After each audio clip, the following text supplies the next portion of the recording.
Hi friends, welcome back to my channel. ഞാൻ രഞ്ജി റോഷൻ. ഇന്ന് നമ്മൾ ചെയ്യാൻ പോകുന്ന ഒരു മധുരപലഹാരമാണ്. നോമ്പുകാലമൊക്കെ അല്ലേ. അപ്പോൾ നോമ്പ് തുറക്കാനുള്ള ഒരു വിഭവമായിട്ടാണ് ഞാൻ വന്നിരിക്കുന്നത്. അതായത് നമ്മുടെ കൽത്തപ്പം. കൽത്തപ്പം എന്ന് പറയുമ്പോൾ ഈ മലബാറുകാർക്കൊക്കെ പെട്ടെന്ന് മനസ്സിലാകും. പക്ഷെ നമ്മൾ അങ്ങോട്ട് തെക്കോട്ടുള്ളവർക്ക് അത് അറിയാൻ ചാൻസ് ഇല്ല.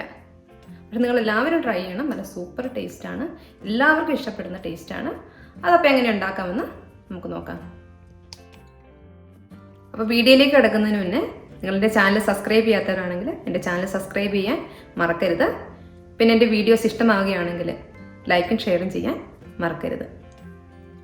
ഇന്ന് നമ്മൾ ഉണ്ടാക്കാൻ പോകുന്നത് കൽത്തപ്പമാണ്. അപ്പോൾ അതിന് ഞാൻ ആദ്യം എടുത്തിരിക്കുന്നത് ഒരു ഗ്ലാസ് പച്ചരിയാണ്. ഇത് ഞാൻ ഒരു 6 മണിക്കൂർ വെള്ളത്തിൽ സോക്ക് ചെയ്ത് വെച്ചായിരുന്നു. ഇത് എന്നിട്ട് നല്ലവണ്ണം വാഷ് ചെയ്തെടുത്തിരിക്കുകയാണ്. ഇത് നമുക്ക് ആദ്യം ഒന്ന് മിക്സിയിലിട്ട് അരച്ചെടുക്കാം.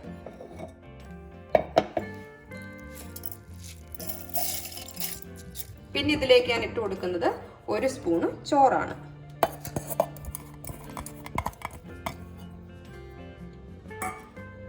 പിന്നെ വേണ്ടത് ഒരു 2 ഏലക്കായ ഞാൻ ഇതിലേക്ക് ഇടുന്നുണ്ട്.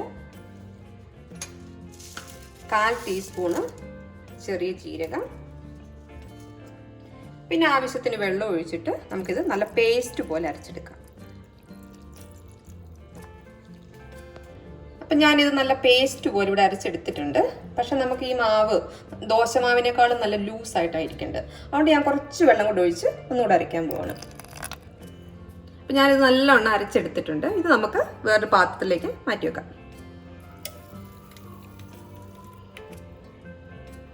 ഇത് 1 ക്യൂബ് ശർക്കരയാണ്. നമ്മൾ നേരത്തെ 1 നാഴി അരിയല്ലേ എടുത്തിരിക്കുന്നത്. അപ്പോൾ 1 ക്യൂബ് ശർക്കര നമുക്ക് വെള്ളത്തിലിട്ട് നല്ലോണം ഒന്ന് ഉരുക്കിയെടുക്കാം. അപ്പം നമ്മുടെ ശർക്കര പാനി ഇവിടെ റെഡി ആയിട്ടുണ്ട്. ഈ ചൂടോടെ തന്നെ നമുക്ക് ഈ മാവിലേക്ക് ഒഴിച്ചു കൊടുക്കാം. ഇത് പ്രത്യേകം ശ്രദ്ധിക്കണം. ഇത് ഒഴിക്കുമ്പോൾ തന്നെ നമുക്ക് നല്ലോണം ഇങ്ങനെ ഇളക്കി കൊടുക്കണം. നല്ലോണം ഇങ്ങനെ ഇളക്കി മിക്സ് ചെയ്യണം. ഇത് കണ്ട ഒരു കൺസിസ്റ്റൻസി നമുക്ക് ദോശ അല്ലെങ്കിൽ ഇഡലി ഉണ്ടാക്കുന്നതിനേക്കാളും നേർത്തായിട്ടായിരിക്കുന്നത്. ഇനി അടുത്തായിട്ട് ഞാൻ ചെയ്തിരിക്കുന്നത് കുക്കർ അടുപ്പത്ത് വെച്ച് ചൂടായിട്ട് വന്നിട്ടുണ്ട്. ഇനി ഞാൻ അതിലേക്ക് 2 സ്പൂണ് വെളിച്ചെണ്ണ ഇട്ട് കൊടുക്കുകയാണ്. ഈ വെളിച്ചെണ്ണയിൽ നമ്മൾ ഉണ്ടാക്കുകയാണെങ്കിൽ ഈ കൽത്തപ്പത്തിന് നല്ല ടേസ്റ്റ് ആയിരിക്കും. ഞാൻ ഇതിലേക്ക് അടുത്തായിട്ട് ഇട്ട് കൊടുക്കുന്നത് ചെറുതായിട്ട് അരിഞ്ഞ തേങ്ങാക്കൊത്താണ്. നമുക്ക് ഈ തേങ്ങാക്കൊത്ത് നല്ലവണ്ണം വഴറ്റിയെടുക്കണം. നമ്മുടെ തേങ്ങാക്കൊത്ത് നല്ലവണ്ണം ബ്രൗൺ കളറായിട്ട് നല്ലവണ്ണം വന്നിട്ടുണ്ട്. ഇനി നമുക്കിതൊരു വേറെ പ്ലേറ്റിലേക്ക് മാറ്റി വെക്കാം. എന്നിട്ട് നമുക്ക് ഈ പാത്രത്തിൽ ഉള്ളിയിട്ട് വഴറ്റാം. അപ്പം നമ്മൾ നേരത്തെ തേങ്ങ വഴറ്റിയ ആ പാത്രത്തിൽ തന്നെ നമുക്ക് ഈ ഉള്ളി വഴറ്റിയെടുക്കാം. കേട്ടോ, ഞാൻ സബോള ചെറുതായിട്ടാണ് അരിഞ്ഞെടുത്തിരിക്കുന്നത്. നമുക്ക് നല്ലോണം ഇളക്കി പാകമാകുന്നതെങ്കിൽ വഴറ്റിയെടുക്കാം. നമ്മൾ നേരത്തെ ഉണ്ടാക്കി വെച്ച മാവ് ഞാൻ ലോ ഫ്ലെയിമിൽ വെച്ച് ചെറുതായിട്ടൊന്ന് ചൂടാക്കി എടുത്തിട്ടുണ്ട്. പ്രത്യേകം ശ്രദ്ധിക്കണം, ചൂടാക്കുമ്പോൾ നമ്മൾ കണ്ടിന്യൂസ് ആയിട്ട് ഇങ്ങനെ ഇളക്കിക്കൊണ്ടിരിക്കണം, കുക്കാകരുത്. ഇത് ഏകദേശം റെഡി ആയിട്ട് വന്നിട്ടുണ്ട്. ഇത് നമുക്കിനി നേരത്തെ വഴറ്റിയ ആ ഉള്ളിയിലേക്ക് ഒഴിച്ചു കൊടുക്കാം.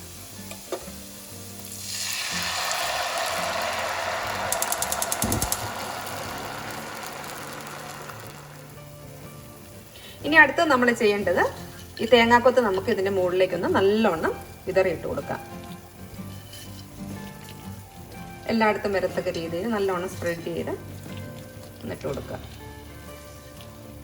കണ്ട, ഞാൻ ഇതിന് വെയിറ്റ് വെക്കാതെയാണ് കുക്ക് ചെയ്യുന്നത്. പ്രത്യേകം ശ്രദ്ധിക്കണം, 2 മിനിറ്റ് മാത്രമേ ഹൈ ഫ്ലെയിമിൽ ഇത് കുക്ക് ചെയ്യാവുള്ളൂ. പിന്നെ മൊത്തം നമുക്ക് ലോ ഫ്ലെയിമിൽ വെച്ചാണ് ഇത് കുക്ക് ചെയ്യേണ്ടത്. പിന്നെ നമുക്കിത് എളുപ്പമാക്കാൻ വേണ്ടി നമുക്ക് മൊബൈലിലൊക്കെ ഒരു ടൈമർ ഇങ്ങനെ സെറ്റ് ചെയ്യാം. അപ്പോൾ ഫ്ലെയിം ഓഫ് ആക്കിയിട്ട് ഒരു 15 മിനിറ്റ് കഴിഞ്ഞിട്ടുണ്ട്. ഇനി നമുക്കൊന്ന് ഓപ്പൺ ചെയ്ത് നോക്കാം.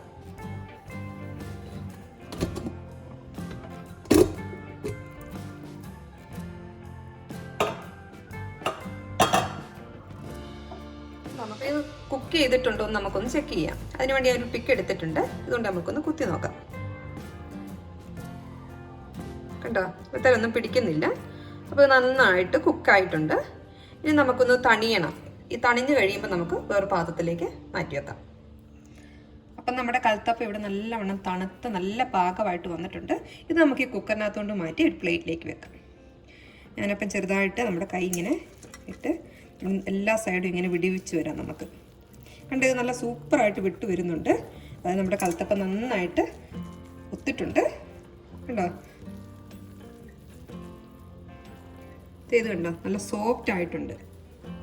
കണ്ടോ, നിങ്ങൾക്ക് കണ്ടാൽ തന്നെ അറിയാം ആ കലത്തപ്പത്തിൻ്റെ ആ ഒരു ലുക്കൊക്കെ നല്ല സൂപ്പറായിട്ട് വന്നിട്ടുണ്ട്. ഇനി നമുക്കിതൊരു പ്ലേറ്റിലേക്ക് വെക്കാം.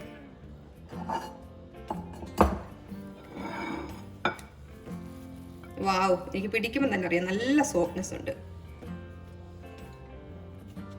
അപ്പം നമുക്ക് കലത്തപ്പം ഒന്ന് കട്ട് ചെയ്യാം. അപ്പം ഞാനൊരു കത്തി എടുത്തിട്ടുണ്ട്.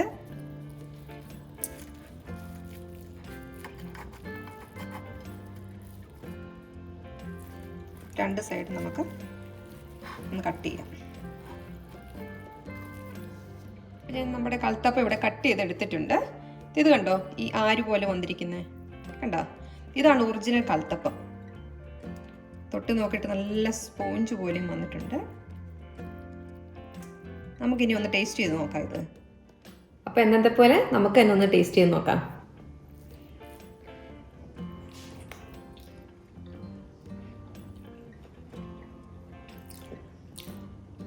സംഭവം നല്ല അടിപൊളിയായിട്ട് വന്നിട്ടുണ്ട്.